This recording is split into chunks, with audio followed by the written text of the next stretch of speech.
Okay, so problem one tells us about a cable car which goes over giant glacier on Mount Blanc with a total length of 2,831 meters for the cable, and that cable also has a diameter of 3 centimeters. And for the problem, we're assuming a uniform tension that is going to be about 110 kilonewtons. The problem also gives us that the density of the cable is 5,000 kilograms meters cubed. So you can see below I listed those variables for us, as well as drawing a pretty simple picture of what is kind of happening, super out of scale, obviously. So I always, at the beginning of these problems, change my variables into the standard units. So the tension has become 1.1 times 10 to the 5th newtons, and I went from the diameter to the radius and changed those units to meters, giving us 0.015 meters. And with those and an understanding of the problem by just looking at the picture, we can start answering A, B, C, and D. So let's go and do that. So A is asking us to calculate the total mass of the cable between the two towers. Notably, they've given us density, so as long as we can figure out volume, we can figure out mass. And because we are given the length and the radius of the cable, we can figure out volume. So all we do is use the equation for the volume, essentially of a cylinder, which is pi r squared times L. And when we plug in the variables we have, that gives us that the volume of the cable is about 2 meters cubed.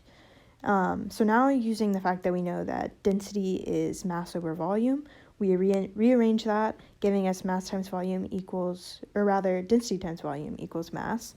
And because we were given both of those values, we can just plug in those numbers, giving us that the mass of the cable is 1 times 10 to the 4th kilograms. So that's the answer for part A. Part B is asking us to calculate the linear mass density of the cable. That linear mass density is that mu, the mass over length. And once again, we have both of those values, the mass from step A and the length from what we were given at the beginning of the problem. So once you do that math, just dividing those two values, it gives us the linear mass density of the cable being 3.53 kilograms per meter. So part C is asking us to calculate the speed of disturbance on the cable.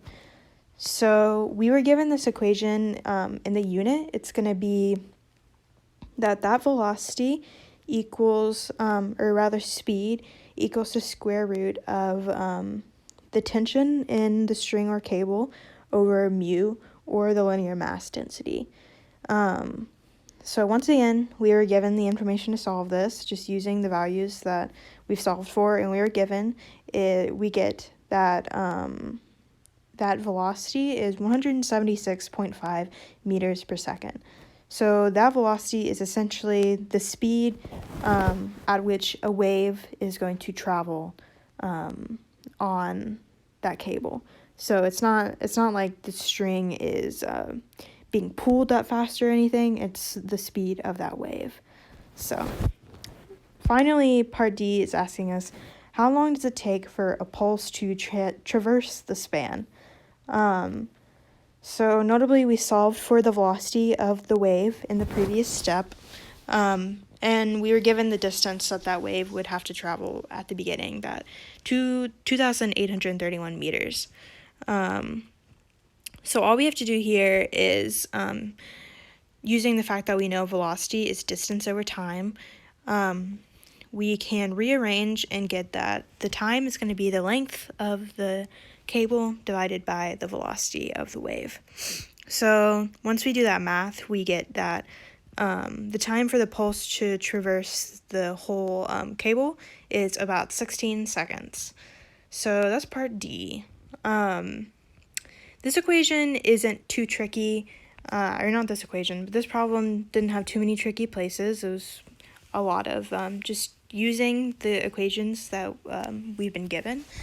one thing that can be kind of tricky is understanding what the speed of disturbance, what that velocity is, what it represents, being that it's that speed of the wave and not the speed of, like I said, like the cable being yanked or something. Those speeds aren't the same. It's always a little bit tricky to remember to convert the variables. So always remember to do that or you're going to get some wonky numbers. But yeah, other than that, this problem is pretty simple. And that's it. Thank you for listening.